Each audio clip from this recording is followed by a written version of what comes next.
For today's episode, I sat down with a genuine Texas oil man and lobbyist, Kinnan Golemon. Kinnan has a 60-year-long career in law and now lobbying for the likes of Shell Oil and other large oil and gas companies. We discuss Kinnan's background in lobbying for oil and gas, fracking, renewable energy sources, a move to electrical vehicles, nuclear power, and OPEC's role. We also discuss the changing political landscape in Texas, the U.S., and the larger geopolitical landscape around energy writ large. Please enjoy my conversation with Kinnan Golemon. Hello and welcome to the RSnake Show. Today I have Kinnan Golemon with me. How are you, sir? I'm doing well, thank you. Great. Thank you for coming. Thanks for You have a very storied career and have done a lot of interesting things, and we're going to get into a lot of the things, I think, throughout this whole interview, but I think it would probably be useful to start with a kind of a simple question. What do you do for a living? I am a lawyer by training and background. I have an engineering, so I have some technical expertise, and I try to represent people in doing business in Texas in both the regulatory and legislative realm, as I make sure that Texas economy keeps churning along. Mm-hmm. Also known as a lobbyist. Yeah, that's right. Well, and interestingly, in Texas, as opposed to many states, if you do regulatory work and influence policy, you don't even have to go to the legislature. You're still supposed to register as a lobbyist. Oh, really? I didn't know that. And so most states, it's really tied to the legislative realm. But in Texas, it's both regulatory or legislative if you're trying to influence policy. Interesting.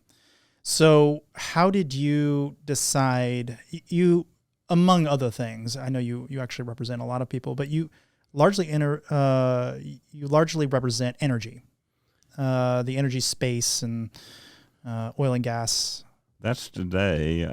Throughout my career, I've largely represented anybody who made something or built something or mined something. Mm-hmm.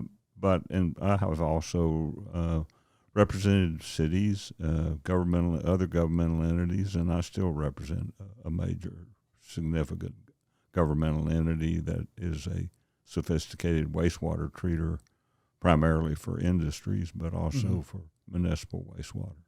So how did you decide to do this? Like what got you, like you went through law school and you're like, this is what I want to do? How'd that happen? It really all started before law school. Mm-hmm. I went in the Marine Corps. First of all, I had an engineering degree. It was a more general kind of engineering degree, and it's called industrial management engineering, but today it would be called systems engineering. Mm-hmm. So you learned a lot about all kinds of industrial systems, and then also the economics of what was good, bad, and indifferent. So I got out of the Marine Corps. I broke my hand on a construction job. Did something stupid, and my hand got broken. And I haven't willing to tell me that story. Well, it was my father hit my hand he hit me with a 12-pound sledgehammer. That's child abuse right there. Yeah, well, it was stupidity on my part. Put my hand in the wrong place, or let it get in the wrong place. And so I had a uncle by marriage who had a friend who, longtime friend who I also knew, who was a state senator, and he was going on a trip, they were going on a trip to Mexico, and so they needed a driver that might be sober, and so I got recruited to go to Mexico to be the driver while my hand was recovering. And the state senator was a fellow named Kruger from El Campo, Texas, and he was the senator who had passed the original Texas Pollution Control Act in 1961.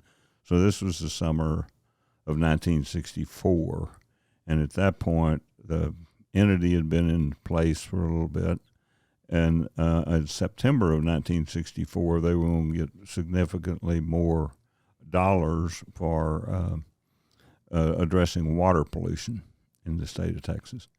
And so about the second night we were in Mexico, Senator Kruger said, well, if you're going to law school with an engineering degree, there isn't but one thing for you to do.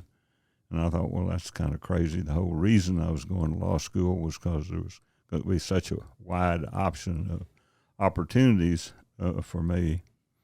Little did you know. And I said, well, if there's only one thing to do, what is it? And he said, well, you need to be a pollution lawyer. And I said, one, what is a pollution lawyer? And two, why would I want to be one? And so he shortly explained to me that people were tired of crap in the creek, soot in the air, and that he had created this water pollution control entity to get the crap out of the creeks, and he was going to pass in the next session, 1965, the Texas Clean Air Act, so we could start getting soot out of the smokestacks. And he said, once you get the crap out of the creek, soot out of the air, you're going to have piles of gunk, so I guess we'll just have to pass a gunk act to take care of that. And he said, it's just a lifetime of opportunity in front of you because this is going to grow into being something really big. So I ended up coming back from that trip. I'd already applied to the state health department for a position there, and the state health department was staffing the Texas Water Pollution Control Board. And so I got hired. I was the fifth employee in September of that year when they actually separated out the staff to go to work for the Water Pollution Control Board. I was the fifth employee, and I worked there the 3 years I was in law school. And I began to understand what the opportunities really were, and I saw an awful lot of bad lawyers who thought they knew something about the area, who'd never really studied, never really did their homework. And I thought, well, I can do a lot better job than them, just because I know the kind of the history of what's happening and what's going to be happening. So I have heard from a number of different people that lobbying, which you eventually became a lobbyist, is the most hated profession. How do you respond to that? How do you think about it? I mean, well, it's how do you get up in the morning and say, I want to do this? Well, influence in policy is really what you're trying to do, and you're an advocate on behalf of a constituency or a particular business. And the fact is, everybody has a place in any public forum for their voice to be heard. And the fact is, business or my clients have a particular perspective, and there are other perspectives in the room. And most often people don't want to hear the other perspectives. They don't want to listen to them. They don't want to study why something they may be saying may make some sense or why it totally doesn't make sense.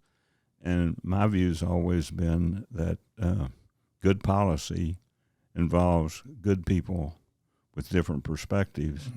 Mm-hmm. Everybody's opinion needs to be heard. I don't ever dismiss someone as being irrelevant. It's just they may be misinformed. They may not have as complete of information, but they're not irrelevant. And to me, good lobbyists approach public policy with that kind of background and perspective. And so oftentimes maybe there's 20% of what we agree on and 80% we don't. I'll always try to go, well, let's go get the 20% done and let's put the other in the parking lot and work together to go make some progress. It's not an all or nothing game. Mm-hmm. The legislature meets every 2 years. The regulatory agency's there all the time. Right. So you can make a lot of friends in those 2 years. You can make a lot of progress, and you can then begin to develop and have a better understanding. And sometimes it's just merely a matter of timing. You can't change bad behavior or bad things that have happened overnight. Maybe the economics don't work, even maybe the community support. There's a lot of things that go into maintaining businesses in Texas. You can't just close the door on something because they'll just get up and leave. They can go to wherever, and those jobs are important. But to make progress over a 4 or 5, 6 year period, sometimes it takes 10 years. So why the energy space? What about that attracted you? Was it just, there's a lot of opportunity there? I mean, well, I grew up. My father was on what I always call the wrench end of the oil business. He grew up. He started building wood derricks when he was about 14 years old.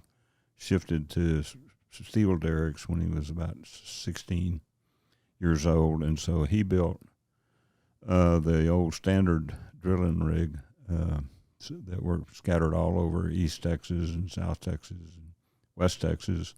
But he spent most of his time in the coast in East Texas until about 1946, when the tilt-up drilling rigs came into existence.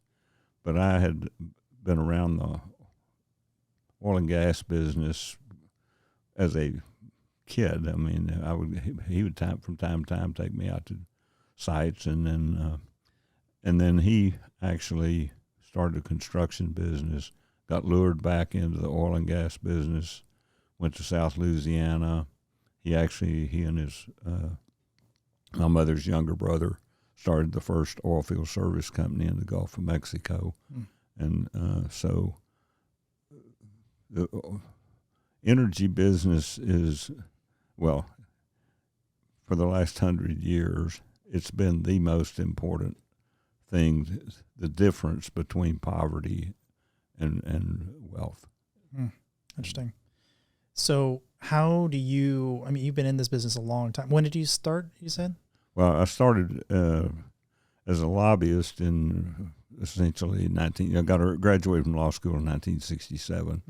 But so about 60 years. The pollution world, 60 years. In 2024. So how would you say Texas politics has changed in that time period? I mean, drastically. That's kind of my impression. When obviously I think you have more background than the average person, so I'd really be curious how you see it. Well, it's strange. It's changed drastically. First of all, and let's go back to the 1960s. There was no Republican Party in Texas. There were conservative Democrats and liberal Democrats, and then there was a small group in the middle trying to figure out which one of those they would go with on any given occasion. The Republican Party started to grow after Johnson beat Goldwater in the election. The Republican Party in Texas started to grow, and then a number of the conservative Democrats moved into the Republican Party and really got it going in the early 1970s. But I think when I first started lobbying the legislature in 1969, there were only like 3 Republicans out of 181. Wow. And so over time, were there conservative Democrats, were they basically Republicans as we'd know them today, or are they really Democrats? They would be generally what you would call moderate Republicans, probably. So not particularly fiscally responsible, not small government, the things you typically think of as very right. They were they were physically conservative. They were generally more liberal socially and that kind of thing, but they were tight-fisted in terms of they didn't put a lot of resources into the social side of what's necessary for. So that was always a big battle between them and the liberal Democrats as to how much would go there. And same way they were abhorrent to excessive taxation. So other than just the sheer demographics, has policy changed? Has it been easier or harder to get policy passed? And what is there any sort of big trends? Yeah, it's changed over time. I mean, actually, it's sort of gone in waves of different times. I mean, in the let's say as the Republicans started emerging in the late 70s or before Reagan, it was almost impossible to have a Republican sponsor on a major piece of legislation. The Democrats just wouldn't accept that. So you had to pick and choose how legislation was crafted, who were the sponsors, that kind of stuff.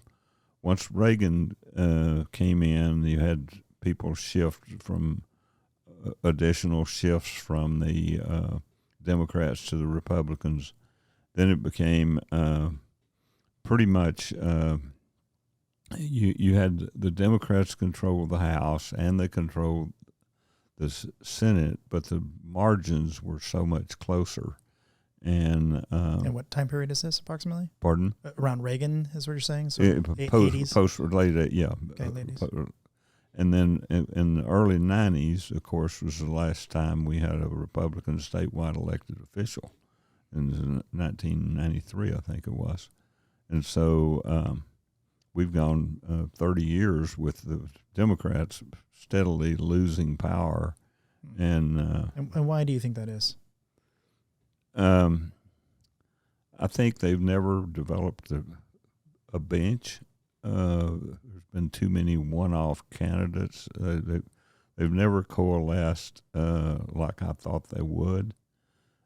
Part of it is I think, too often took for granted the Hispanics and felt like that Hispanics were just their natural constituency. When, if you look at the Hispanics, they're more, in my opinion, closer to a natural Republican constituency. Very religious. The Republicans dismissed them because they thought they were also, but you're seeing a shift now, which I thought probably should have happened about 10 years ago, but where, I mean, they're hardworking, they're physically conservative, they're generally very religious, they're family oriented, and they don't have a lot of respect for people who don't work. What about the border issue? Border issue is a mess. It has been at better times. In the past, it's well, first of all, you have to. I think too many people don't realize that the cartels really control northern Mexico and the border, and you're dealing with total crooks, and they have. I mean, they have a well-documented demonstration of not caring for other human beings. They'll murder them as fast as they need to, or use all kinds of things that we shouldn't even see close to this country. So how does that affect the Hispanic population in Texas? Do you think that they want the border closed? Do you think they want it They don't want the border closed, but they don't want the border the way it is now, because they, many of those people along the border have families on both sides of that border, and they know their relatives and south of the border are basically at the control of being dominated by thieves, and so I think that's part of it. The other thing is what's happened recently with the total influx and that we have been seeing. It puts a humongous amount of stress on those local communities who are not wealthy generally. I mean, fortunately, the border has gotten some better jobs and income, but they started from a much tougher place than most other rest of the people in Texas.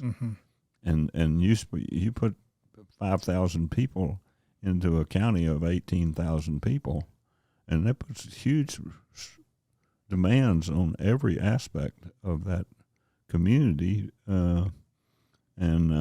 So they're at least the ones I talk to, and I don't spend a lot of time along the border, but I have friends who have family down there, and I talk to the representatives down there, the people who are elected, and they just don't think that our government, particularly the federal government, is doing enough to be sympathetic. I mean, if this was happening in northern Michigan and Minnesota, if it was happening on the Canadian border, it'd be a very different story.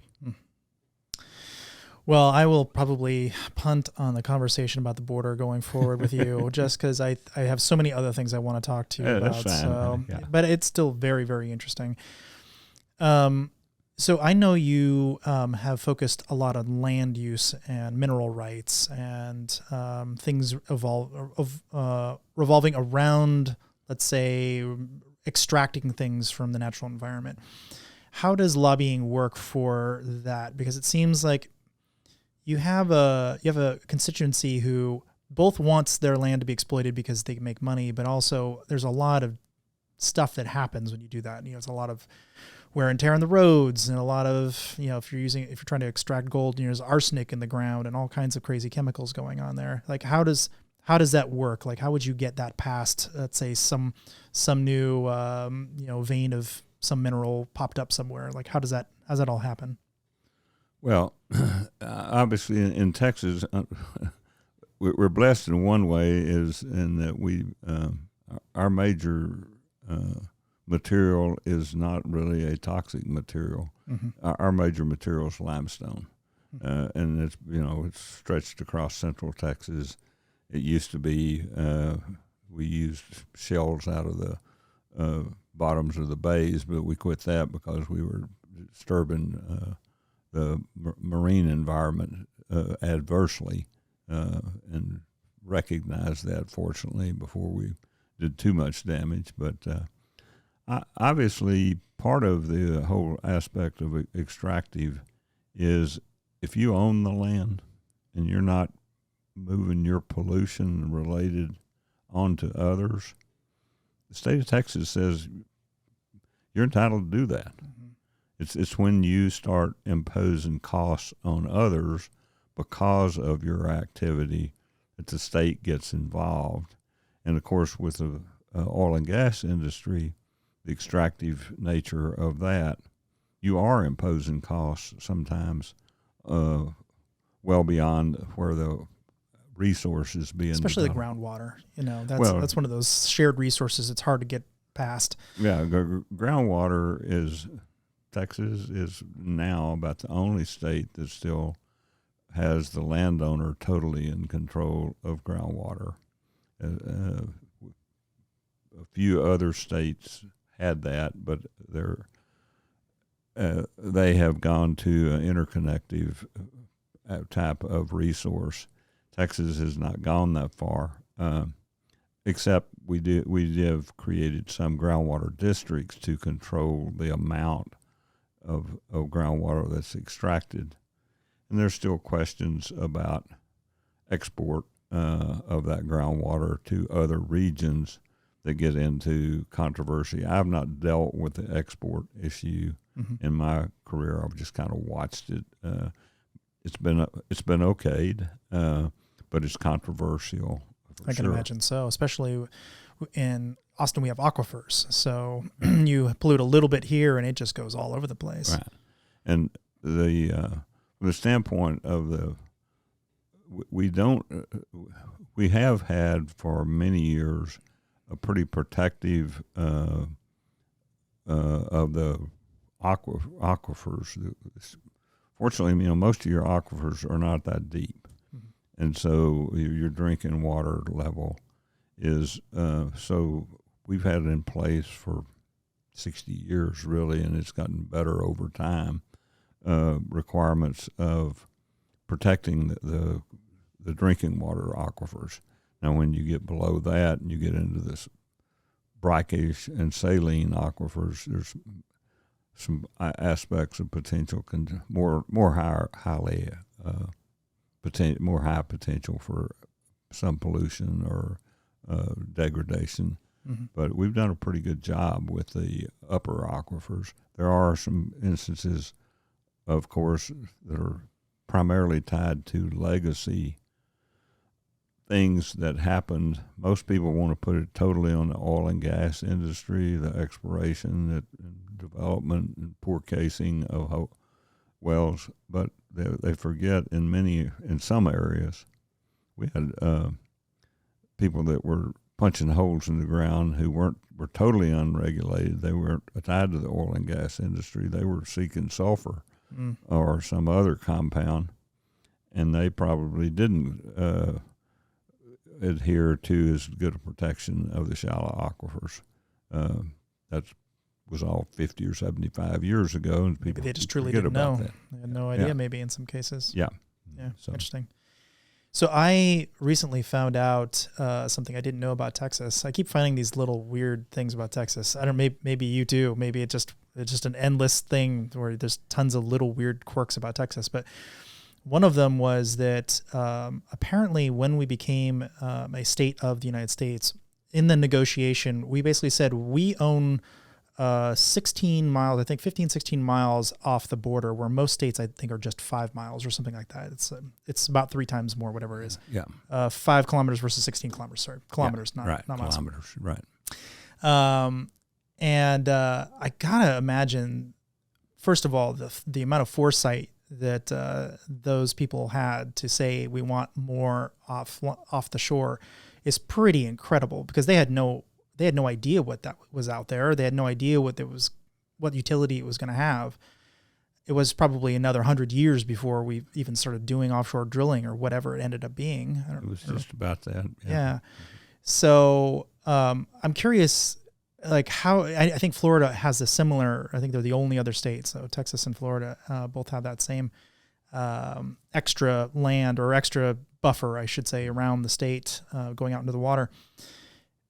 Has that really come up? Is that something that Texas exploits? Oh yeah, absolutely. Yeah. Okay. And it really came about because if you think, in 1836, Texas fought for its independence. That was funded by primarily Europeans. The movement, there was probably some Eastern United States money in it, but it was primarily people from other countries. And so Texas, as a republic, it was indebted and had huge debt for that freedom. And so it's kind of weird that a state would get in debt to private citizens. That's interesting. Well, back in that era, that's how rebellions were funded in the Western world. Was that because we were our own country temporarily? Was that similar to a national debt? Is that what that was? Yeah, exactly. They had incurred this debt and had to pay it off. Well, they had very little resources to pay it. It was an agrarian economy. And so this significant debt, which, I mean, I don't know, it was a few millions of dollars, but a few $1 million back then was a lot of money. Yeah, sure. And so when statehood was being considered, Sam Houston had served in the U.S. Congress and before coming to Texas, and he was the president of the Republic. And so in the negotiations, his deal was twofold. One is if the United States wasn't going to pay off the debt, then the Texas was not going to give any land give up any land going into statehood. It would still be privately owned, which was a huge, huge thing, even more so than the tidelands. Mm-hmm. The other thing was, because we were a nation, we got international law water protection going in as a state. And so I'm not surprised you knew this. Yeah. Well, I had a law professor who actually argued the tidelands case in the U.S. Supreme Court and won. Wow. And so I learned a lot about the tidelands case as a freshman in law school. Oh, wow. Huh. So but that leads me to my next question. So we have this natural resource, and we as a set of technologies that have been exploiting the land have not done a particularly great job of protecting it. There's a lot of different examples, Exxon Valdez, the BP oil spill, for instance. Like these are enormous catastrophes, and I think the oil and gas industry in particular, not so much mining, although I agree that there's been a lot of catastrophes in the mining space. It's got a pretty strong reputational hit associated with this. If it had done nothing at all, it would still probably be a bit of a pariah just because of the pollution aspect. But that seems like a big problem that the industry is just sort of they're handcuffed to for the rest of time. There was I don't know if you watch Formula One, but there was a group called Just Stop Oil that ran out on the track just a couple days ago, and incredibly stupid, by the way. If you're ever thinking about doing that type of protesting, wow. Those cars do not turn on a dime, going 200 miles an hour down the track. So fortunately there was a red flag, so nothing happened, and they were able to arrest them. But their whole point is, this is bad for the earth, and, I wouldn't classify them necessarily as eco-terrorists per se, but this is the kind of ramification of the set of things that end up happening. Like, how does the oil and gas industry feel about that? How do they see these people? How do they want to interact with the general public? Well, interacting with the general public, I personally have felt that throughout my career, there were times when the industry was not interacting as appropriately as I thought they should with the public on issues. But I think more recently they've done a much better job of at least having forums and discussions and trying to they've put more people into their organizations in the communications sector, public affairs sector, that kind of thing, that has helped, I think, to at least bring down the noise level some, and let's be realistic about, Valdez, no question about it. I was giving speeches around the country, I can imagine, representing oil and gas and others on environmental issues, and I gave a speech in Dallas, and prior to Valdez, I got invited the next spring to come back and to the same forum, and my point that I made, this had to do with the development of certain aspects of environmental law. And my point when I came back is, forget everything I told you last year. The timetables changed. I bet. This one incident has, and the graphics from that are going to play out over a much shorter period of time. Maybe in some weird, perverse way, this was the best possible thing that could have happened, because it was so public and it was so bad that everyone went, oh my, we really have to do a lot right now and immediately. And even if it bumps gas price up a little bit to do it, we got to do it. It was, I don't know why they were hauling crude in a single shell ship. That was, maybe it was for cheaper. I don't know what the deal was, but most everybody else was using at least double hull, some of them triple hull, to protect against those kind of event. Single hull, boom, you got a leak right now. And so anyway, that was one. BP was terrible. And actually, I'll tell you a little story about that. BP, John Brown came in, and BP was going to go to beyond petroleum. And John Brown's people, and they started cutting corners on things that they shouldn't have been cutting corners on. I happen to recall I was sitting in downtown Austin at a conference room when this pardon me, shortly after the Beyond Petroleum, and they were broadly bringing around and telling others how they were going to be different. Mm-hmm. And I remember a very sophisticated, experienced oil and gas individual, lawyer, leaned over to me and just out of the side, he said, "We as an industry are going to pay dearly for what these stupid people are doing in a way they're cutting back on the basics that are protect the environment and their employees." That's foreshadowing.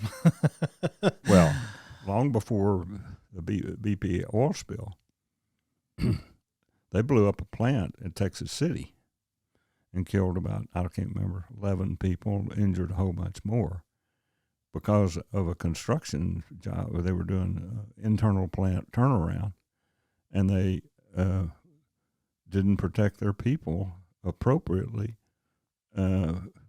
basically violated what most of us in the chemical and oil and gas industry would have said, that's absurd. You don't do that.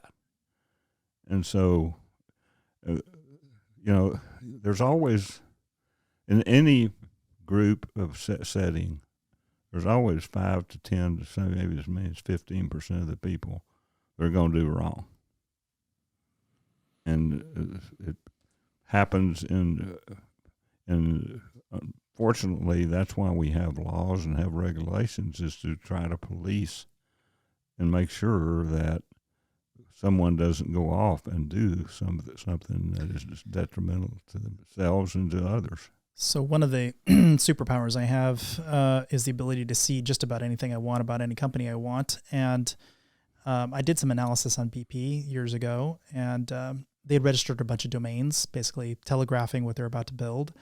And they had BP oil spill, Gulf oil spill response.com or something, a bunch of different things that have happened. And one of them that caught my eye when I was looking at was Abu Dhabi response.com. And I'm like, Abu Dhabi? I don't remember anything happening in Abu Dhabi. So I went and did a bunch of research, and there was this one article buried way down. It's like, oh yeah, there might have been some small oil spill in Abu Dhabi, kind of just kind of covered up, just barely worth a mention sort of deal. And I had to think, I wonder how bad that really was. I mean, was it bad enough that someone would create a website preemptively, just knowing full well that they might have to pull the trigger and publish this very large response? I mean, it was a dead site. There was nothing there. Yeah.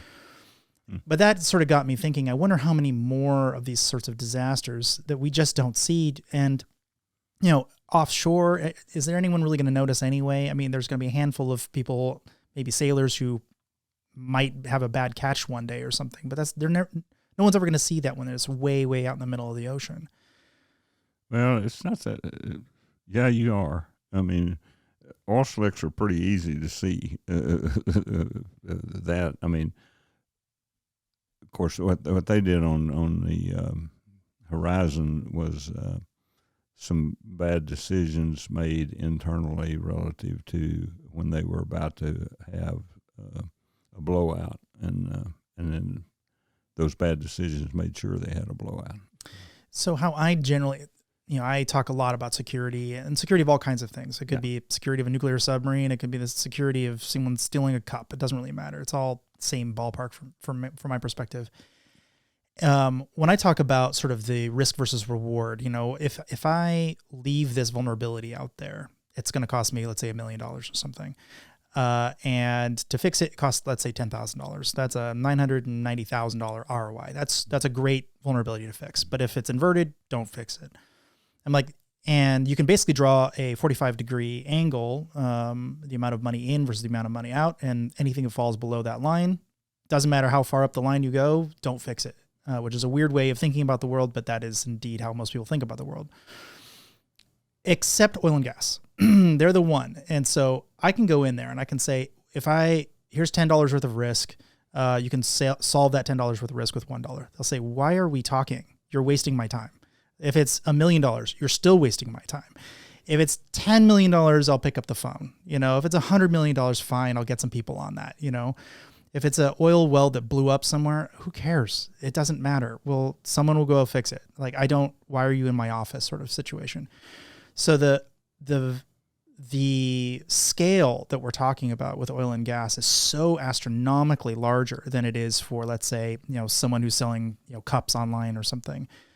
The whole risk model, it doesn't follow the normal rules that you might think of as, just ROI, like in and out, like dollars and cents, a typical balance sheet.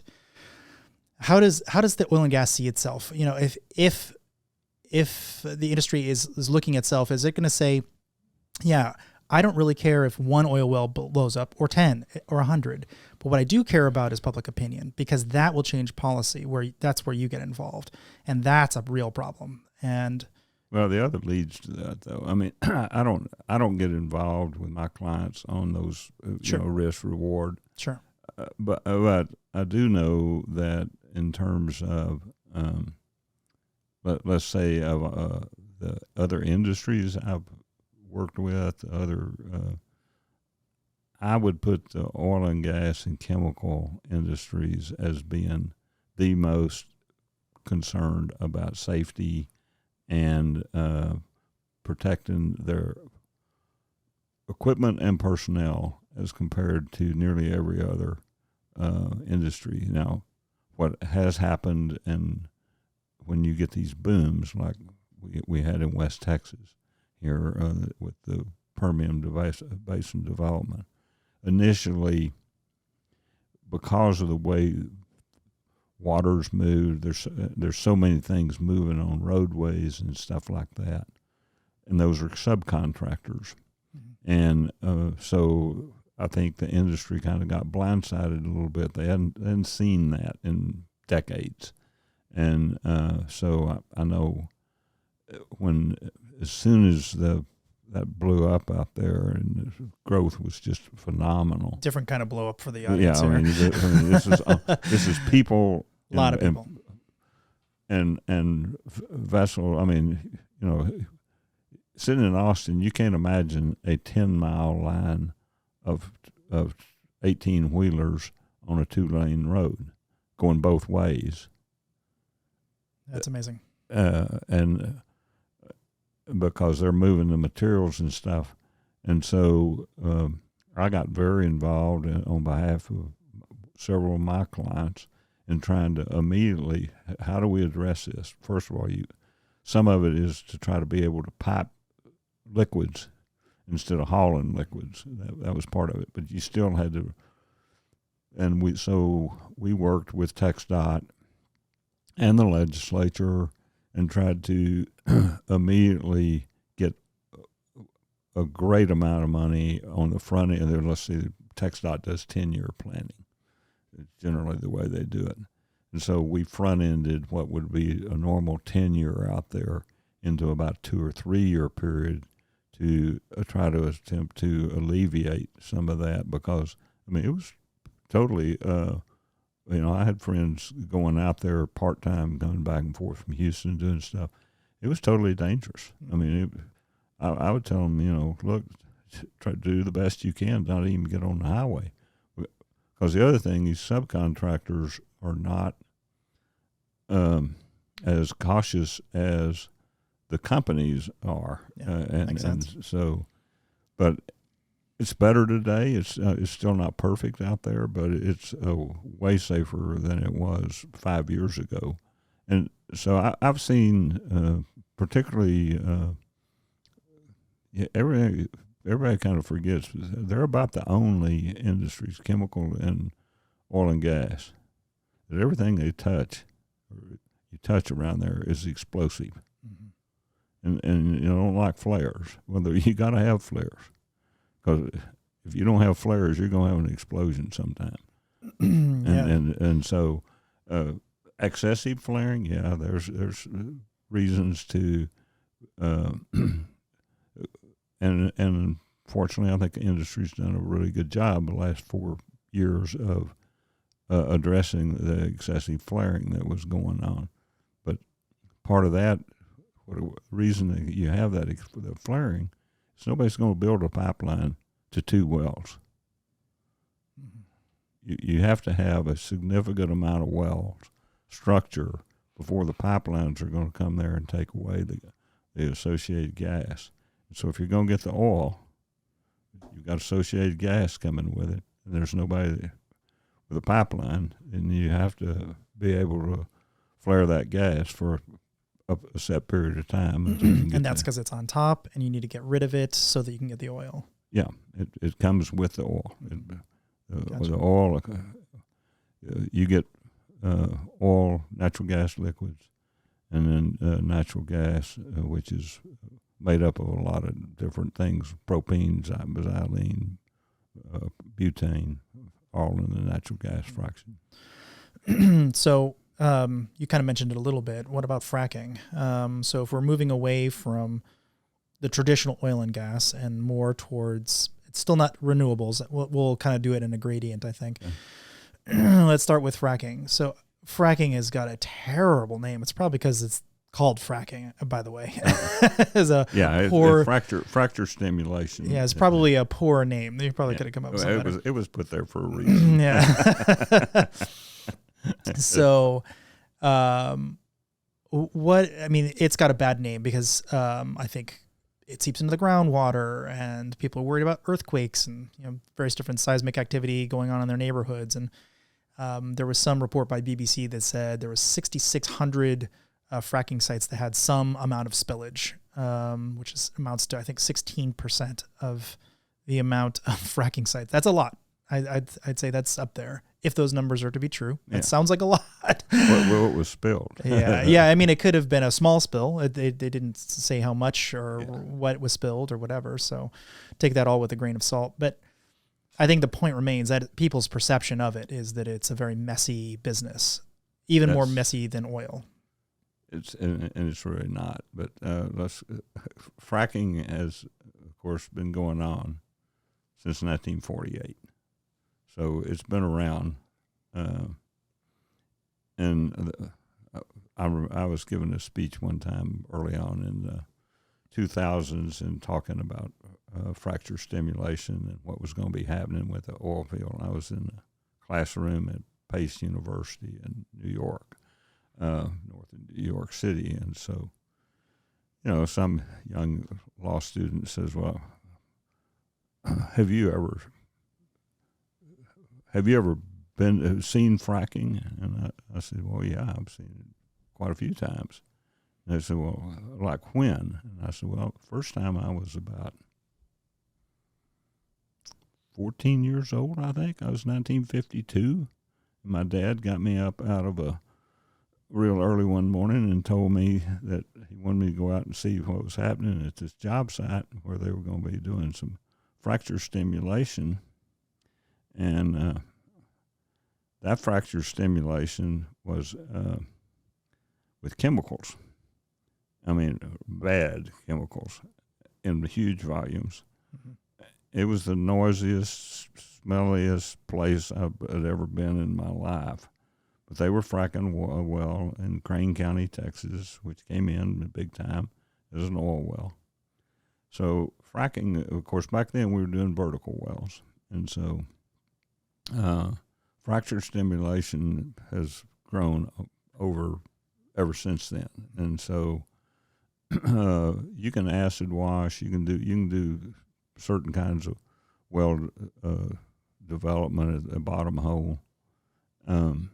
But in certain formations, the only way you're going to get the hydrocarbons to really flow to the bore hole is with some form of fracture stimulation, and there's lots of different ways you do it. So how do you talk about the safety issues of it? I mean, if BBC is even close to the right number of 16% of them having some sort of spillage, not saying they are, but that is what they're reporting. Seems like a problem. It seems like I probably have seen that number. I don't of the sites I've been to, and I've seen a lot of them. It's not. I don't see. I've never seen that much. I mean, yes, you can. First of all, you've got water coming in, So there may be a spill of the water that's coming in, which is generally fairly clean water. The fact is, you don't put very many chemicals into modern day frac jobs into the water. Most of the chemicals that you put in, about 85% of them are underneath your kitchen sink. They're either biocides or they're surfactants. There's something to help with making sure friction removers, different kinds of things that are in minute. These are in parts per million. Generally, they're generally just parts per million. In maybe 100 parts per million, for 400 parts per million, but not real. In the combined water that's going in, then obviously there's what are known as proppants, and that's usually sand. But there can be some chemical proppants also that are, and what that sand goes in for is because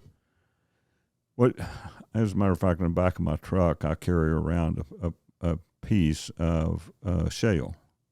It's harder than a hockey puck. It's way more dense than granite or any other thing that the normal person is used to seeing. And when they fracture that, is that a weapon just in case someone tries to take your truck? I just people. I keep it so people can understand what shale really is, and why it has to be fractured, because the fractures are generally 1/1000th of a human hair. Those fractures are that small that are allowing the hydrocarbons to come out. I was picturing something much larger. Interesting. No, they're so you've got to put a lot of force, and you create these minor fractions, and then this infinitesimal amounts of sand get squeezed in there that allow this to come out, the hydrocarbons to come out. And so I was fortunate. I got hired by Devon Energy 6 weeks before they bought Mitchell's fracking technology. And Devon at that time had developed already horizontal drilling technology and seismology better than almost anybody else. And so that was in 2001. And so until about 2008, Devon was drilling and producing in the Barnett Shale outside of northwest of Fort Worth. And so when everything blew up around 2000, 2007, 2008, everybody got all excited about fracking. We had already probably done 5,000 to 6,000 wells. Yeah, and I'm going to need to stop saying the word blow up about oil and gas. Yeah. People get nervous. Yeah. But anyway, we had done that many wells, and the beauty of these fracture stimulation wells is that, and the modern day seismology, back when I was a kid, if you drilled and were successful on 1 out of 3 wells, you were a really good producer. Yeah, that makes sense. And on the wells today, most of these companies are in the 99+%. Wow. If they drill a well, they're going to have a producer. And so you don't have near the amount of people going out and sticking wells, sticking holes in the ground, chasing maybe getting the hydrocarbons. Mm-hmm. Today, if they're drilling, they're getting hydrocarbons. So where would you place it on the safety scale compared to, let's say, just drilling, natural drilling for oil? Is it more safe, less safe, or where would you put it personally? I think they're both safe. You think they're both about the same? Yeah. Interesting. Because fracking definitely gets it gets a bad name. Bad There's no rap. question. Yeah, for multiple reasons. So what about stuff like, I know I was talking with Chris, and he said you're really into renewables and different sources of energy. So I'd really like to kind of dig into some of the other ones out there. So let's just start. Solar. What do you think? Solar has a proper place. I've got solar panels at my ranch for gates and things like that. So solar, fortunately, the cost has come down considerably. Mm-hmm. The bad side of solar to me is we're not producing it in this country. Nearly everything that we are putting ourselves dependent on somebody else if we're going to have a solar power. Oh, you mean the raw materials to make the solar panels? The polysilicon, everything is virtually being made somewhere else. Mm-hmm. And they don't have like a particularly long life cycle. It's like 15 years max. Generally around 15 years now. The other part of it is solar. Way people think of it is clean and renewable. They think of wind the same way, clean and renewable. But they're only thinking about from the point in time that you put a solar panel out there and to the end of its life out there. Mm-hmm. All the setup and building it. What goes into building that, all the mining that has to go into making that gets ignored. Same way with and then where do you put it when you're done? Exactly, it's waste. Because it is totally a waste. It is 100% a waste. Now I have a friend in California, and California has some provision out there where so much of has to be recycled. He runs a recycling plant. Has run it for you. I met him working in a recycling business. They basically they recover essentially nothing, and they grind them up, do something with them, makes 1 or 2% of the lithium comes back. They send it overseas to be dumped somewhere, which is totally waste. Yeah. And so solar has a place, but it's weak power. It's even on the best of days in Texas, with direct sunlight. Right now, 100-degree day. 100-degree day, sun up to sundown. You're only getting about 9.5 hours of power. Mm-hmm.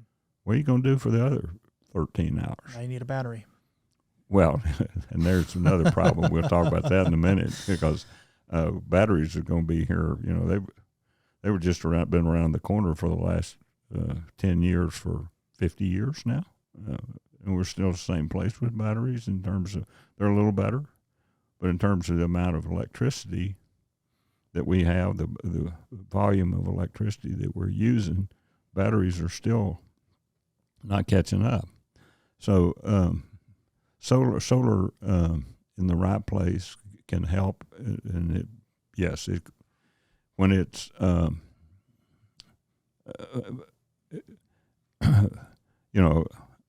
It is not going to be a permanent source of electricity. So what about wind? I mean, that's wind's the same thing. I think wind's even worse, though. Well, it is. And see, both solar and wind have from the law of thermodynamics, they only have a certain potential. And that potential is, I can't remember, for solar, somewhere around 20%. For wind, is plus or minus that something. That's really weak power. Mm-hmm. That's really not a whole huge bang for your buck, and it does not have reliability cranked in. Something else has to be there. Personally, I've always been an advocate for nuclear. If you're worried about CO2, we're going to get to that one, because okay. I want to spend quite a bit of time on that one. Okay, but the same way with wind. Nobody thinks about all the mining and all the material, what it takes to get the materials for wind, and nobody thinks about what you're doing with the life thereafter. I understand that maybe some of those fiberglass blades are getting used in some way, but best I can tell, 90-something% of them are just being buried. Mm-hmm. And it's an enormous footprint, and the life cycle is much shorter than solar, right. much solar. Yeah. Right. And they're extremely heavy, so you're having specialized equipment to get them out there, and it just seems like the wrong solution for many reasons. Well, the other thing is where they work, where they generate, is a long way from where the power is being. That's a good point. Being used, and so therefore you get. You're going to have to build a tremendous amount of electrical power lines that going across somebody's property. Yes. So hydroelectric is another one of them. That one seems a little bit more like we could just sort of set it and forget it. It has a similar transmission problem that you just described there, but at least it seems like power that's kind of constant, sort of always working. Yeah, it's good, reliable power, and as long as you aren't in a drought, and like Lake Mead and Lake Powell and what's happening in the western United States, then hydroelectric suffers. The other thing, of course, from the environmental standpoint, there's been a lot of concern about the impacts on the marine environment and the salmon. And although I've been and seen how those salmon ladders work at hydroelectric facilities, and those salmon get up to the spawning grounds. I saw one with a salmon cannon, which if anyone's watching online, pause the video, go find salmon cannon, because it is hilarious. The other one, I know you told me you watched a little bit of the Leon Van Stone video I did with him. He has a technology that can fire this billet, usually made of like a concrete, and he can fire it at Mach 2 or 3 or 5 or whatever, straight down, and it just creates a big hole in the ground, and he can just keep doing it. And you could get geothermal pretty much anywhere as long as you're close to a crust, and cheaply, reliably, and that seems a little bit more promising to me. I mean, aside from all of the numerous permitting issues and groundwater issues and so on, but with a typical type of rig you would have for, let's say, just making sure you're getting oil pumped from the ground, it seems like you could do something very similar, kind of hybridizing the oil and gas pipeline portion of it with, something like what Leon's Tech does. There's actually some people in Texas. There's an association that has been assembled the last year and a half. A friend of mine I know is very involved with it. And there's, I think, about 10 or 12 companies seriously looking at geothermal resource potential here in Texas, and there are some. I think geothermal makes, if you have the right conditions, could be an additive. I'm kind of an all of the above kind of person. I'm not. I just don't like it when people don't paint the full picture of whatever resource they're talking about. Because I'm not opposed to them as long as you put in all the facts and then you start making decisions off of that. Because there's no question wind and solar don't impact CO2, except in the production of the materials. Of course. Or in the disposal. And how much land do you have to mow down to exactly. put those things out? So Dan Faber, ExxonMobil, just said that he believes by 2040, I believe, all cars, not some cars, all cars will go electric. Do you think that that's a realistic expectation? That sounds pretty unlikely to me personally, but you never know. That's only 18 years away. That's ambitious to me because, first of all, if you watch what's happened with the automobiles right now, wealthy people can afford electric vehicles. My housekeeper, in her lifetime, and she's probably got another 20 to 25 years, I don't think she'll ever have an electric vehicle. Unless the price comes way down for some reason. Well, through subsidies or whatever. But why in the world are we going to electric vehicles work great in cities. What's the biggest problem in cities besides congestion is ozone potential. So you put electric vehicles in there, it eliminates your ozone potential. Mm-hmm. So LA might one day not be smoggy in the afternoon. Houston might not have quite as many smoggy days in the summer. So I see EVs working really well in major metropolitan areas, but they're going to have to lower the cost considerably to get them to, right now the average vehicle is, I believe, 12 and a half years old. That's your average. Mm-hmm. So that means you got vehicles that are 24 years old, 25 years old. I got a vehicle at my main ranch truck, a diesel truck, is 15 years old, and it's got another 8 to 10 years left in it. Sure. So the concept that you're going to have to stop letting people buy fuel is the only way you're going to move that many people, in my opinion. And I think you're going to have supply chain problems galore over the next decade. Yeah. I represented the copper industry for nearly 30 years. It takes from the day you decide you have a resource that you're after. First metal you're going to get out of there is about 10 to 12 years later. Wow, really? Mm-hmm. Is that a permitting problem, or? It's both a permitting, and then actually you have to take a lot of earth off the surface and put it somewhere, Mm-hmm. and then you have to start extracting the ore, and you have to build all the facilities that you can do it. I mean, if you did a crash bang in some place other than the United States and Western Europe or someplace like that where we're highly regulated, you might get it down to 7.5. Wow. But I've been watching just the metals market and talking to metals traders for the last 4 years. Who's putting money into new copper, new nickel, new lithium, all the things that you need in order to have these EVs that are going to be here in 2030 and 2040.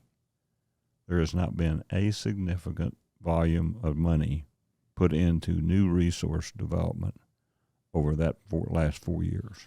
So if that sounds pretty definitive right there. to me that so even if you started today, it would take you 13 years, and this is all supposed to happen within 18, and that just doesn't sound plausible. I mean, that doesn't to me. Somebody's going to be doing without copper, and somebody's going to be doing without nickel, and somebody's going to be doing without lithium for something else. If you're going to put them or all maybe in. an entirely new battery tech that we haven't seen yet, using nothing of those types of materials, maybe. Right.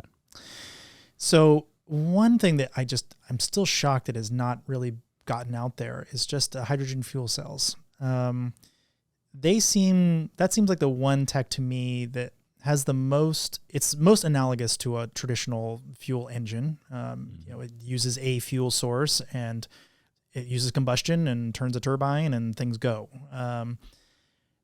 It also has another distinct advantage, which is you can quickly replace it. You can just fill your tank up and go. So you don't have this weird mega delay.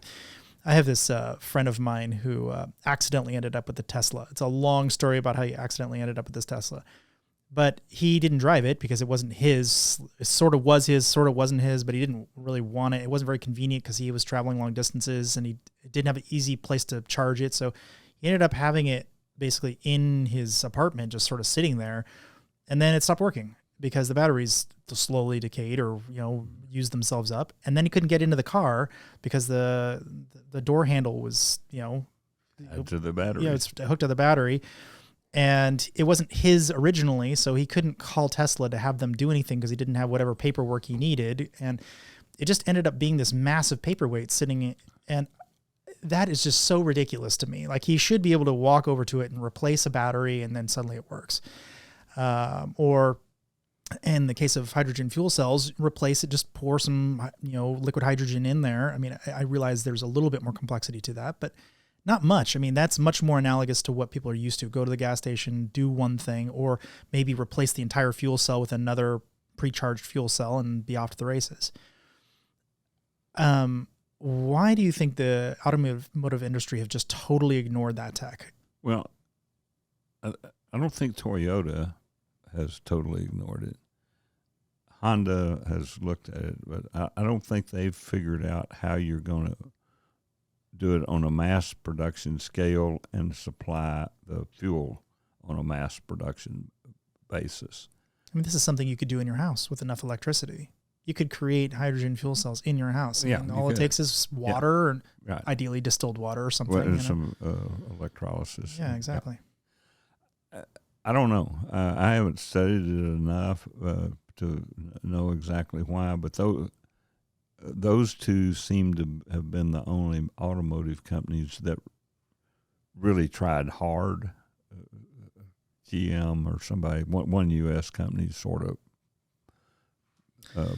I'd really like to see someone at least attempt to model that out and make it look as similar to as what you'd expect your traditional driver to be doing, and the distances, everything being exactly the same. Like, what would it take? I have a feeling it's not as far away.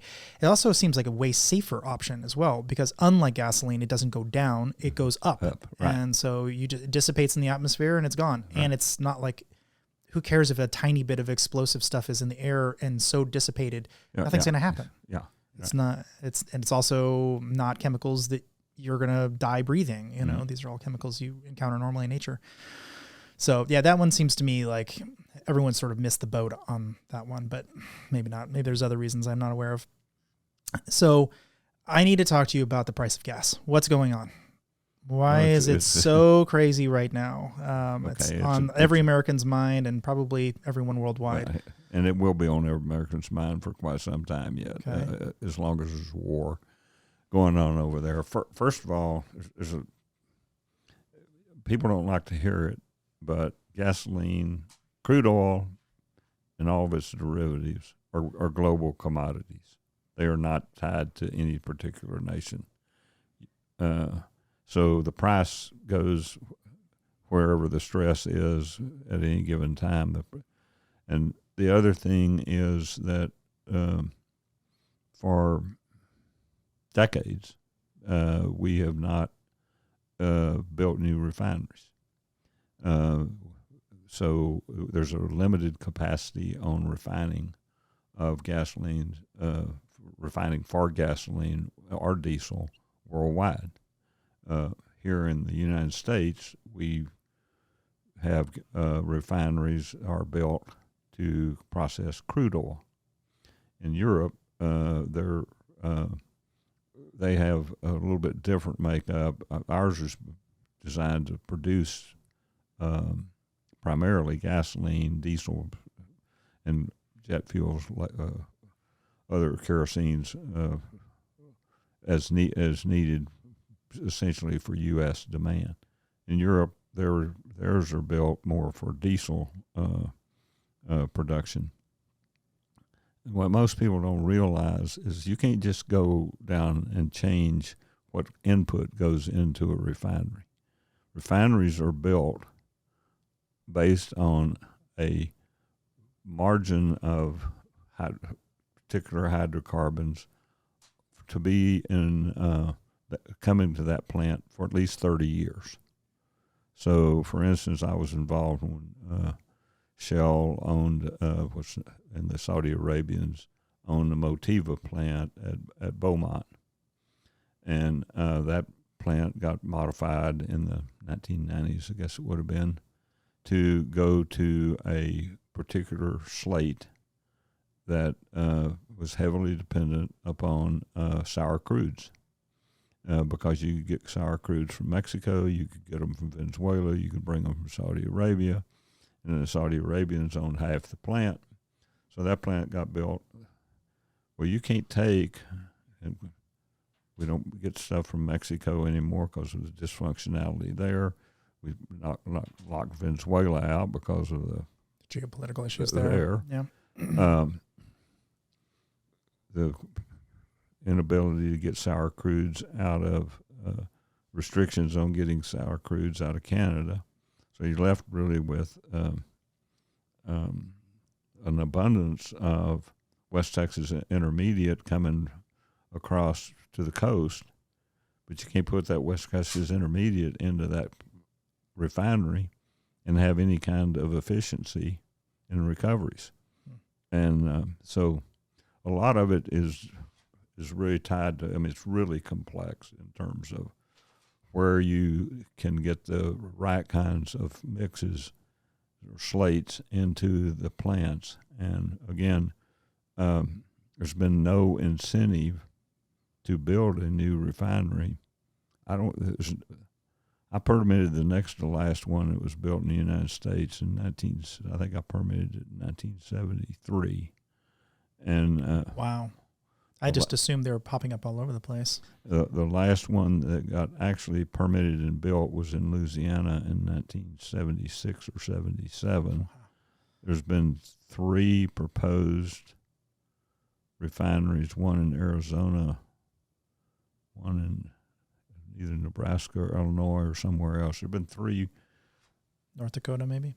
Yeah, it might have been North Dakota. But anyway, there were 3 that were talked about that never got built since the 1970s in the United States. And we've closed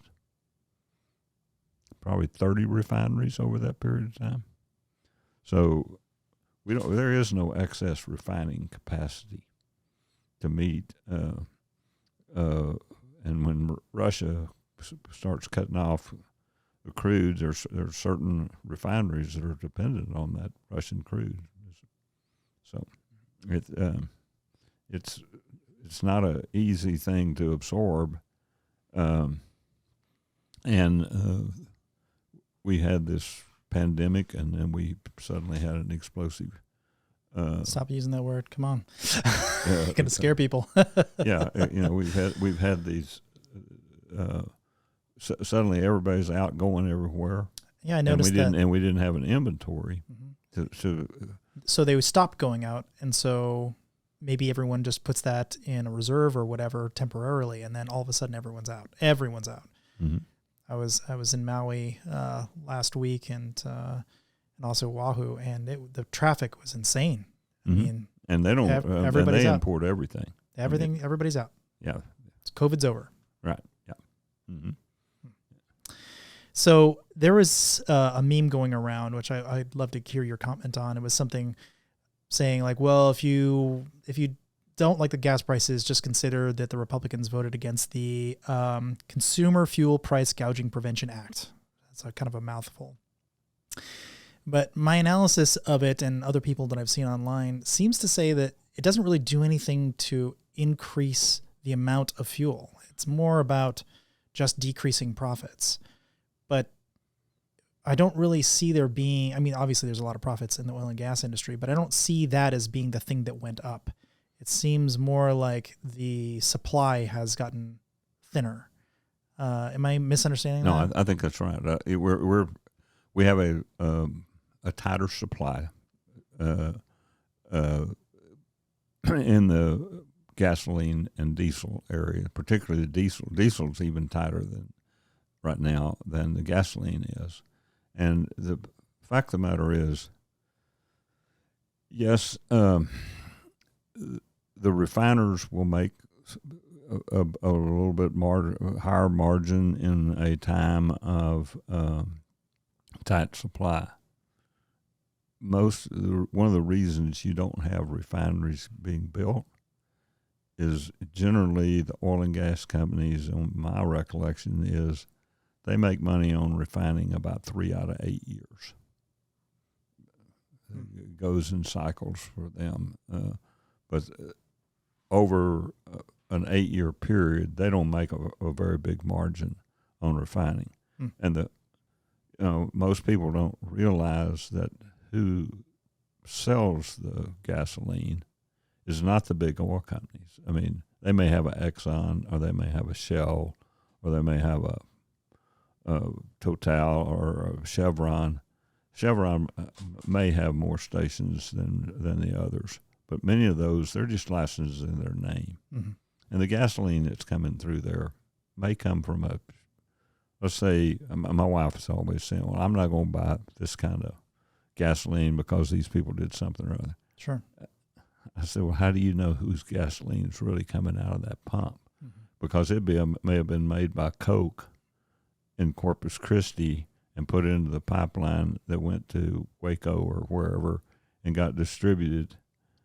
And it's sold at a Shell station. Yeah. So gasoline is highly fungible, and the fact that you're going. There's some stations that yes they are very protective because they've got certain additives in their gasoline, but for the most part, it's not tied just to the name on the. So I did a quick lookup on the different margins across the oil and gas industry, just to see from quarter over quarter, year over year, sort of how things play out. In Q1 22 versus Q1 2021, it was about the same, 74.57% versus 77.62%. I mean, that's basically the same, rounding error. But EBITDA went from, in 2021, is 3.95 to 23%. That's an enormous increase. And typically what that means is there's less depreciation going on. Basically, there's potentially the write-offs have ended at that point, and now you're just making profit. So that's probably a more accurate representation of the real profit margins being made. That still doesn't seem a 23% margin after expenses, after depreciation, after everything. Still doesn't seem crazy to me. That seems like right in the wheelhouse of what I expect any Fortune 500 to eke in year over year. Nothing compared to Apple or Microsoft or others like that. I mean, even possibly quite low. Yeah, for software as a service, I'd expect, ideally 50 to 60%, somewhere in that range.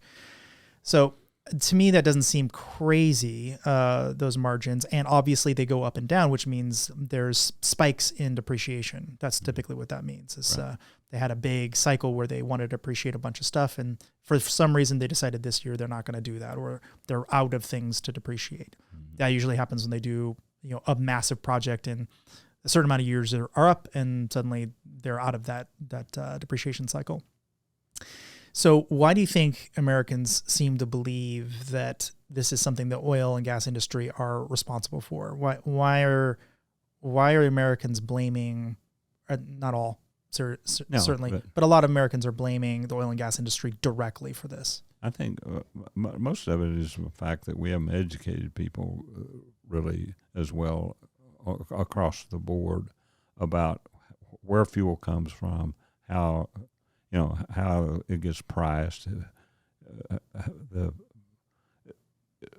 Very educated people really don't understand it because they've never had to go in and dig out like the information you were showing or speaking about, nor the supply chains issues and the fact that there's only a certain amount of production. I mean, you can't go out and start a new refinery today.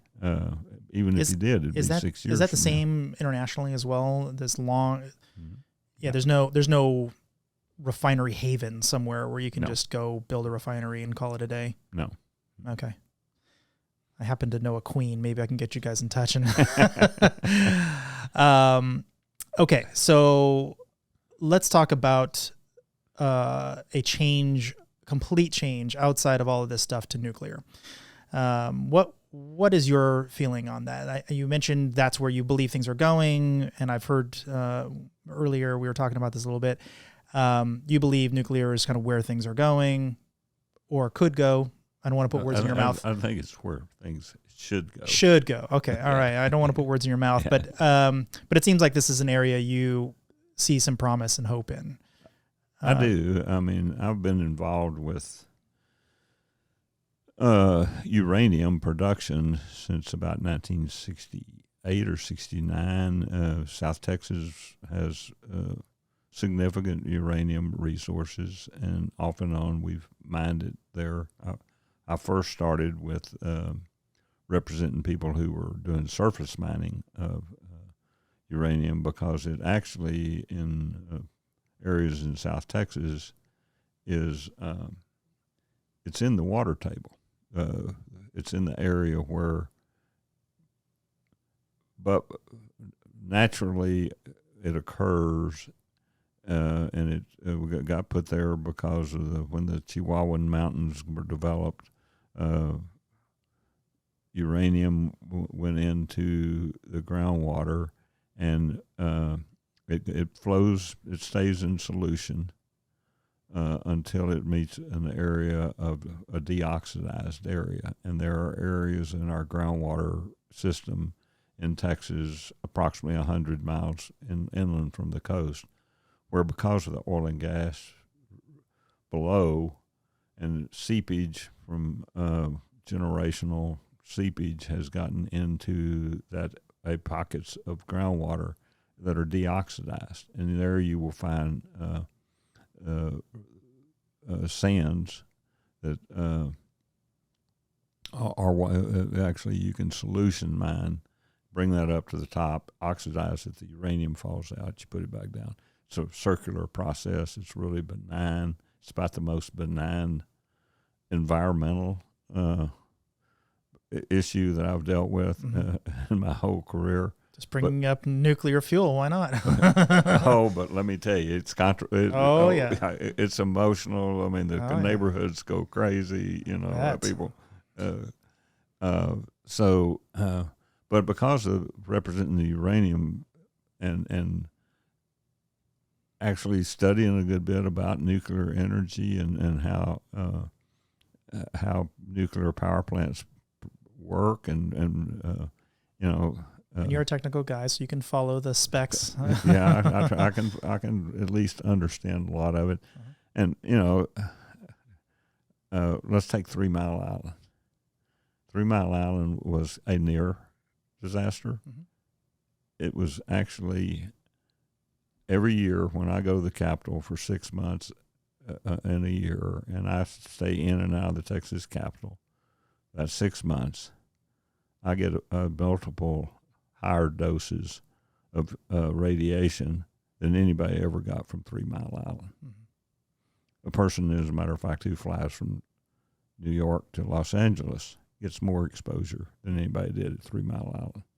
But if you talk to the average person, they think 3 Mile Island was a disaster.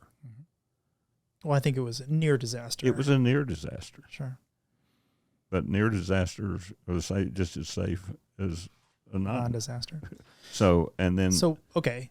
But let's talk about the real disasters then. Let's do Chernobyl and Fukushima. I think those Fukushima was a flood disaster. It wasn't a nuclear disaster. Well, it ended up being a nuclear disaster, but it ended up being a problem, but it didn't impact people's human health. That's true. So that we know of. Yeah. But I think we're pretty confident that the levels that were there, that people got exposed to, first of all, it happened later in our history, so we made sure people didn't get exposed. Whereas if it had happened 30 years before, there probably would have been more exposure. Sure. So I actually know a girl who was at Chernobyl, very young at the time this happened. So I got to hear a couple of the stories, and it was pretty traumatic, I would imagine. She obviously was fine, and her family's fine, but I think that issue, and Chernobyl's not over, as the other thing. I mean, it's not like it's done. No. I remember hearing a story just the other day where because the Russian invasion inside of Ukraine, some soldiers were out there digging out around Chernobyl, trying to dig trenches or whatever, and they got highly irradiated, and maybe even all of them died from it. That's how irradiated that ground is. That stuff gets in your lungs, and it's pretty much game over. So I think people's fears. Now, okay, so I said the bad thing to say the good thing. That's 3 accidents One of them was a real, true, like, catastrophe. True disaster. True disaster. And the other two, I think you could argue away, but still, it stands out in people's minds. And there's been others. There's been near misses in other plants. But that represents 3, let's say, pretty good, where people would actually be able to know what I'm talking about, type disasters, out of 400 different nuclear power plants.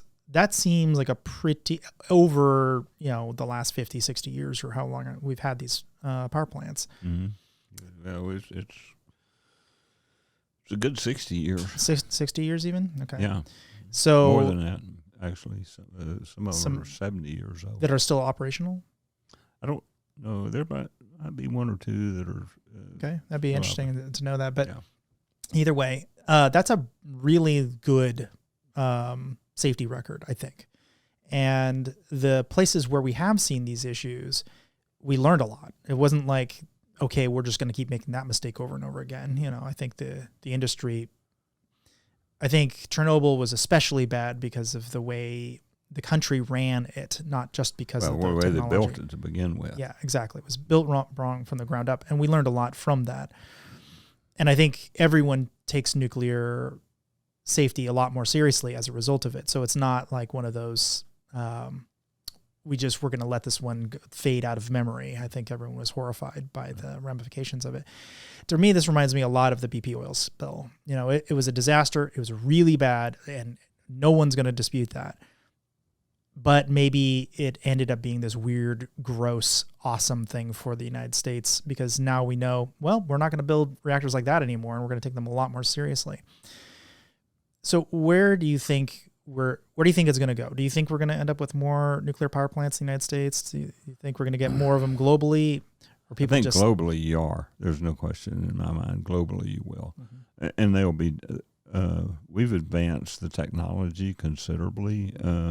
You don't have to have it nearly as big. And the protections, I think, are for these smaller plants are better developed than what we did with the older plants. But to me, I have never yet seen any record of significant cancer or other illness of our naval submarine fleet. And those guys are standing right next to a nuclear power plant all day. That's a good point. Are underwater, living next to a nuclear reactor. Handful of feet away. Yep. Yeah, just a few feet away, months on end. That's a very good point. Years in service, because the nuclear submarine fleet stays within the nuclear submarines. They don't go off and spend a bunch of time on destroyers or carriers or aircraft carriers and come back every now and then. Right. They're in the nuclear fleet. Rickover made sure that his people were trained and that they stayed in that system. And to me, that's the best example of take that model of how you make sure you have a protective setup for your nuclear generated power and deploy it in the right places. To me, it eliminates a lot of the reliability and resiliency issues that we're going to continue to see on grids globally until you have a significant amount of... And the need for power is only increasing, so we're going to need more power sources, whether it be, a bunch more solar panels or whatever. We're going to have it. Yes. Yeah. The difference between the poor in the world and the affluent in the world is energy. At affordable and a huge amount of that is going to be, and it's going to grow, is electricity. And so, to me, that's why you need to be concentrating on every form and how you can best to utilize that form in a particular location, because what works in one locale is not going to work in the other. Mm-hmm. But nuclear has the capability of being able. We've already shown it can work pretty much globally. And France is what, 72% nuclear or something like that. And we had the technology. We were the leader in the 1960s. We exported it to France and Japan. The leadership now is not in the U.S. Where do you think it is? In France? It's in France. Mm-hmm. Yeah. Interesting. And Japan second, probably. It's well on its way to being China being third. So I have read a couple of papers on thorium reactors now, and I feel like the press has definitely done this one a disservice. They really make it seem like thorium is the next thing, and that's where everything is going. And there's no proliferation issues with it, and much better safety, et cetera, et cetera. But it didn't take very long for me to find out that that's probably none of that is true. First of all, it's quite easy to convert a thorium reactor into U-233, which is not the same chemical as we used in Hiroshima, but it is very close, and you need less of it. It's actually worse than U-32. And it is also more stable than plutonium. Right. And so that's not great. So we should probably talk about proliferation. But then also it seems like, yes, it is theoretically possible, but no one's figured out how to actually do it commercially. Like, no one's even really particularly close. And maybe that's just an expenditure thing. Maybe just people haven't spent enough time on it. Like, where's your feeling about thorium? I'm not. I've read it just enough to be dangerous on it. Okay. But I'm not. I'm not buying into the hype on thorium myself. I think that's the wrong direction to be going. Sure. Because of the aspects of it's pretty easily to convert it, and there are bad people in this world. Mm-hmm, mm-hmm. And so that just leads to the next question. Well, any nuclear reactor is going to have access to some amount of fissile material. And even if you don't turn it into a real traditional nuclear bomb, you could still create a dirty bomb or something, or a traditional explosive that just spreads radiation everywhere.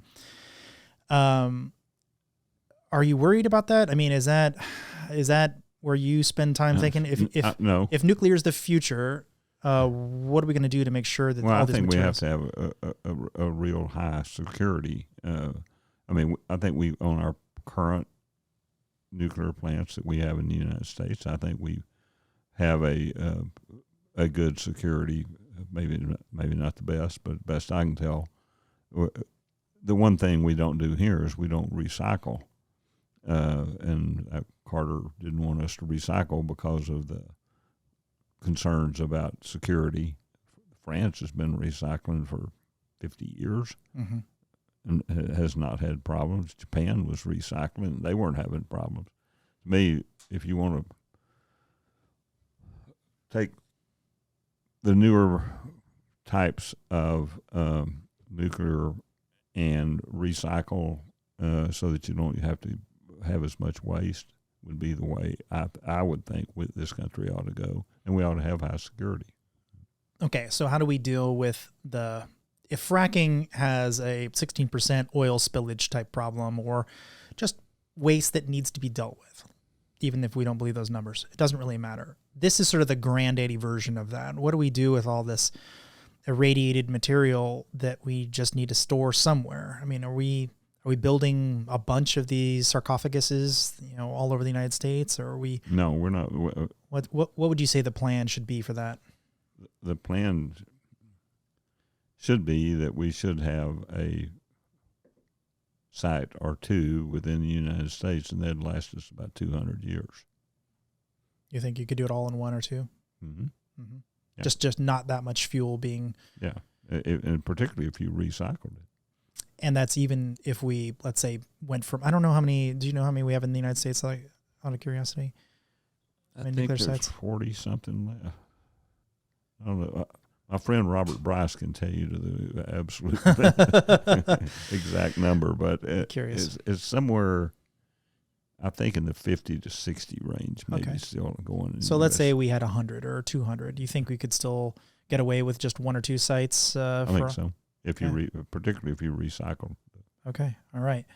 Well, what about things like more exotic? Like there was a recent, not that recent, but somewhat recent finding that the moon has helium-3 on it, and you could theoretically utilize that to create some extreme reactions, very similar to the nuclear stuff that we're doing here on Earth, but it's very prevalent on the moon as opposed to here. It's basically irradiated iridium. It decays into helium-3. Any thoughts on that? If we get off the planet, is it helium-3 in the future? I'm sure there will be some things long after I'm gone that smart people will figure out. But okay, all right. I don't put anything as just never happening. Never's not a good word when it comes to energy. So what about like Tokamak fusion reactors and that? Do you think? I really don't have an opinion. It seems like that it might actually be something. I think we're probably 20 years away from it, but the National Ignition Labs claims that they did reach ignition. I saw that. They have not been able to reproduce it. Right. But they did get it. So let's hope it actually happened. I don't know. Maybe just getting everyone's hopes up. But if that's the case, then that might be the ultimate safe way to do this. Yes. You may not need a lot of nuclear fuel to make that happen. Exactly. Right. Much cleaner source of energy. Any feelings? Do you think it's coming? They're going to keep studying it for quite some time. All right. It's not off the chart. Okay. So back to oil and gas. There's been a couple of fairly interesting things that happened. One of them was the Colonial Pipeline had a bunch of ransomware on it. So it basically was shut down. Now, my understanding of this, and I don't have a ton of insider information, but my understanding was they actually did have backups of their computers and they could have backed up, but the amount of time it would have taken to do that, to get the pipeline back up and running, they estimated would be several weeks, as opposed to just paying the ransom off and just letting it go or whatever. So I think that there's a whole class of attacks against pipelines that I'm a little concerned with. That just being one of them. But I'm not a little. I'm more than a little concerned about them. I mean, we saw Saddam Hussein blowing up oil wells. Ukraine just took out the Druzhba oil pipeline between them and Russia. There has been other examples of the Turkey having their pipelines exploded by, I think, Chechens maybe. I'm not 100% sure about that. But needless to say, there's been a lot of attacks on oil. It's a nice, standard target. You just look at it and go shoot something at it, and it's pretty frail. It's not a particularly hardened target. That seems to me to be one of those things that oil and gas industry just doesn't have a great answer for. And what do you think about that? I'm not that familiar really with what their security efforts are. I haven't spent much time dealing with midstream companies, as they're called. I've always been on the production end or on the refining or chemical side of but I mean, we also move an awful lot of materials other than oil and gas in pipelines. I mean, with refined products. Yeah, of course. Nearly all of them are moved by, the vast majority are done by pipelines. And so I think there is probably more security than most of us are aware of that's in that vein, but I'm not that familiar with it. Okay. So but it is a vulnerability. There's no question. To me, it seems like an enormous one. But I had a guest on earlier this season, Kareem Hijazi, and he spent some time overseas and trying to help out some oil and gas company, which I don't think he actually ended up naming, but he found an enormous amount of crude being siphoned off the top, basically. They would overpump these super tankers using faulty equipment, and then they'd take it out in the middle of the sea, turn off their beacons, withdraw just the perfect amount off the top so it looked exactly like the right amount, and then ship it back, and it would everything would look fine on the register on the other side, but there was enormous amount of money being stolen there. So much so that he actually got a hit out on him and was forced to flee the country, kind of thing. Interesting guy. To me, it seems like, is that just like a cost of doing business? Is this just like there's a certain amount of just the underbelly of these foreign nations and cartels and whatever you just kind of have to deal with just to get this done? Like how do you think about that whole scene? Well,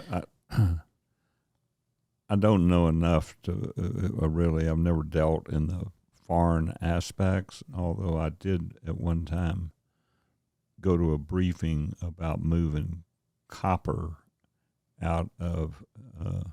It was actually copper and cobalt out of the Belgian Congo, and what I learned is, I think there's 3 roads in the entire Congo, and Congo is huge. Mm-hmm. And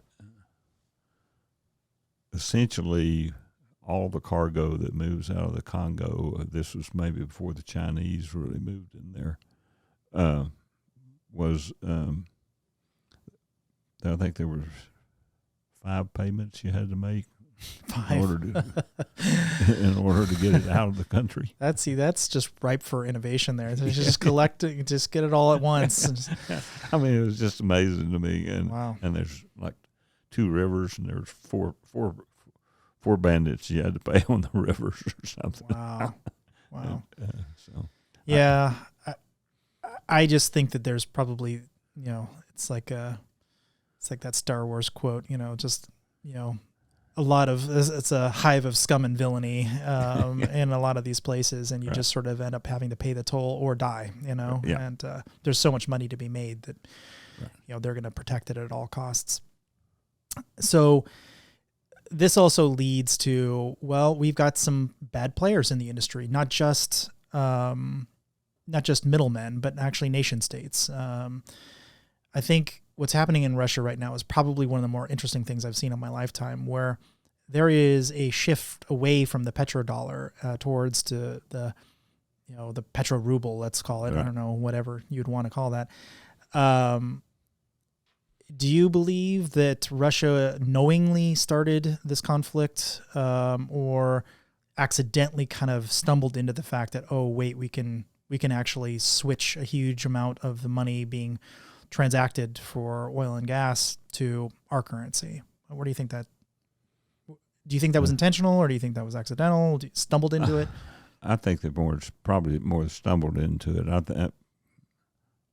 Based on what I know about Putin and his efforts, I think the main focus was that he thought he could take Ukraine in a short period of time, mm-hmm. and that the world would not react the way it did. And I think he made a misjudgment on both scores. And then the Petroruble has kind of been the fallout of a beneficiary to Russia, mm-hmm. as a result of the stress that has been put on particularly Europe in order to try to figure out how they're going to stay warm the next couple of winters. And but to me, that's, I don't think it was in his mind that the sanctions were going to come this way, and sure. all this that followed. And it's a repercussion which turned out beneficial for Russia up to this point in time. So I saw a article, I think it was Reuters, said that we had just shipped in the last couple of months 5 million barrels of oil overseas out of our strategic reserves to places like Italy and strangely places like China, who are buying our Russian oil. Right. Yeah. What other sort of impacts are you seeing in your industry, do you think, that might be coming out of this conflict? Are there any changes that you're seeing that might sort of have a long-term ripple effect on the industry? I think in all likelihood, there are oil and gas reserves in Western Europe, and they've been off limits And I think it's, at least I don't think it's a possibility, not a probability, that one or more of those countries will decide to take advantage of their own reserves that they're sitting on top of. So this actually brings up a good political point. So I have a feeling the United States is largely leaning red coming up in this next election because of this issue, specifically this issue. Almost nothing else matters. It seems like, I mean, if you were a conspiracy theorist, you'd say, well, that if the oil and gas industry just lets this ride and just lets it get as bad as it's going to get, it opens the door to removing a lot of barriers to getting stuff out of the ground and opens things up long term. And like, how is that being seen internally? Or is this just a massive mess that everyone would like to get out of? Well, I think it's more of a massive mess that everyone would like to get out of. I do think, from the oil and gas, and people like to focus on the big companies. Where the production of oil and gas comes from is really from the independents. I mean, yes, in the last few years with fracking, some of the majors have gotten back into actually, at least in the United States, drilling more wells and whatnot. But the investment community in Western Europe is responsible, in my opinion, more for the less volume of readily available gasoline and diesel than anybody else. They made the decision 5 years ago they were no longer going to fund exploration and production. And you can't turn that back around overnight. And only in the last, really since the Ukraine war started, have some of those major financial houses that heretofore, they got burned. There's no question they got burned in the 2010 to 16, 17, because they were just giving money for, if you show me you're going to get some production, they'd give you a bunch of money. They weren't asking for a specific return, and of course, guys will go do that. And then they came back and said, well, you're not giving us a sufficient return, so we're going to cut you off. And so if there's any single set of people, in my opinion, that bear more responsibility in all this, it's that investment community who they dried things up. And even now it's still hard to get, if you've got a guy and you let's say you have 50,000 acres that you can develop, and you know that you're going to get X number of wells, that 50,000 acres will produce for the next 40, 50 years at a certain rate, you may or may not be able to get financing today. Mm-hmm. I keep thinking that the United States made maybe an accidental, maybe they blundered into this decision, but a somewhat wise decision to not drill in the United States very much, because that long-term means that we have a lot more oil than everybody else. And why don't we just, suck every last drop out of the Middle East, because then you're depleting their reserves well before ours. And yes, it costs a little bit more at the pump, absolutely, but maybe that's the right thing to do. This puts us in a kind of a weird situation where we really do need to, we're a big exporter of oil, but we're also a big importer of oil in a weird way. Probably because of this refinery issue you've highlighted largely here. Yeah. So I don't know where this leaves us. I don't know whether we should just start tapping the ground and just keep going, or keep the prices high and maintain this long-term strategic reserve that we could eventually tap into if we were so inclined to do it, if we got so isolated from the rest of the world where that became necessary. What do you think? I think technology is going to keep moving. I think we've got plenty of oil and gas here for the next 200-300 years, and technologies we know we've got at least enough for 100 years with current technology, and technology is going to improve. And so, to me, I think, yes, investing in other parts of the world, partly the rest of the world. I mean, if you take a map of the globe and you see where there's energy, oil, gas, electricity, that's where the rich people are. All the rest of that much of it's got the same natural resources available, but they got thieves in charge, and they don't have any.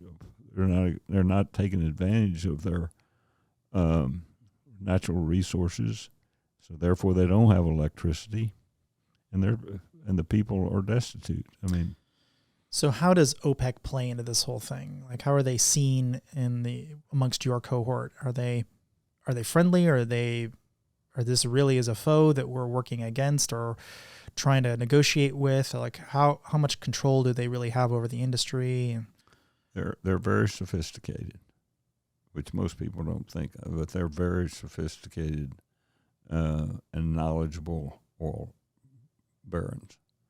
And so I think those who deal with them have a great amount of respect for the fact that they are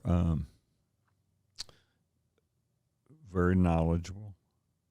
They're not very kind to their populace, and they are long-term players, not short-term players. And so they're a formidable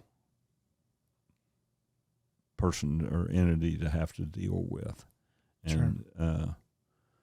There have been some times where they have helped make things better, but not that many, and it's usually to their advantage.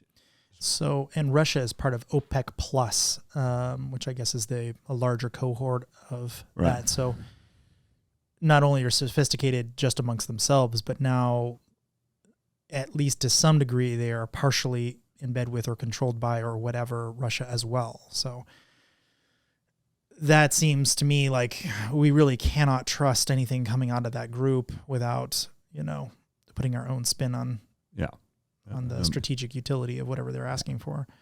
But I do think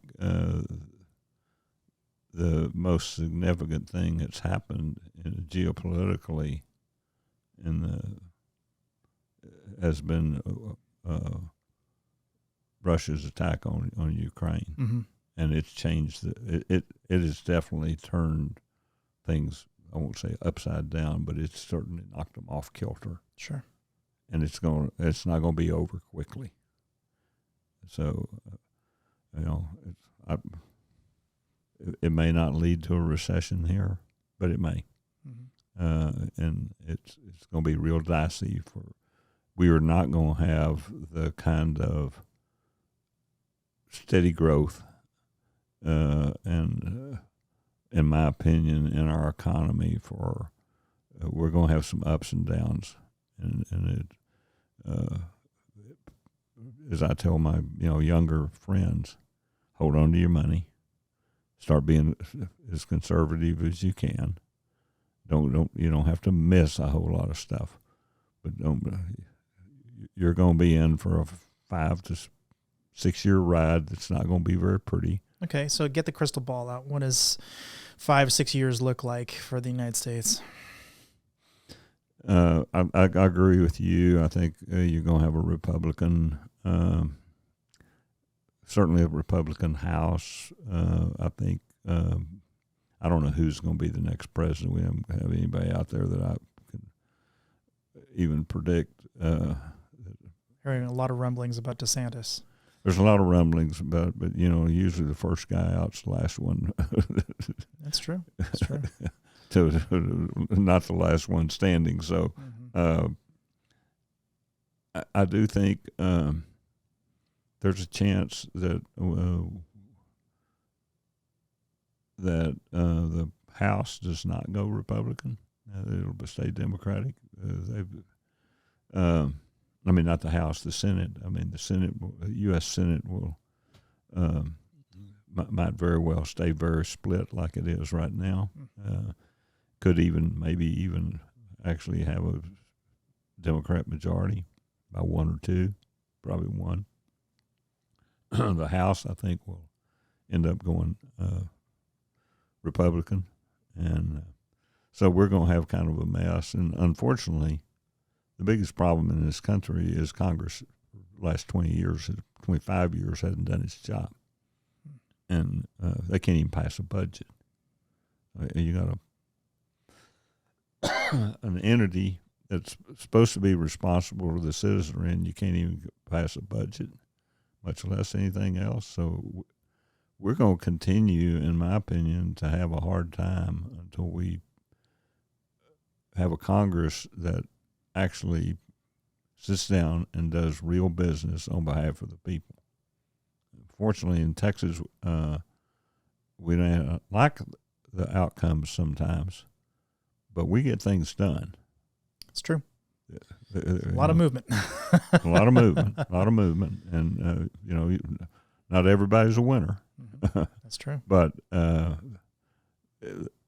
me, predictability is better. So if something's highly predictable, then you can make your decisions on how to live with it or live without it. So does that mean you dislike Texas from that particular dimension? No, I think we're pretty predictable. I think so. Okay. It's a great place to invest your money. Interesting. It's a friendly place by and large. Mm-hmm. Yeah, that's how I found my way here. Starting a small business. And people are not going to. Government's not going to get in your way. It can, but it's not set up to be in your way. Where in many other places, that's not the case. And I think the old story. I wasn't born in Texas, but got here as fast as I could. Many people are glad they got here, and Texans are not.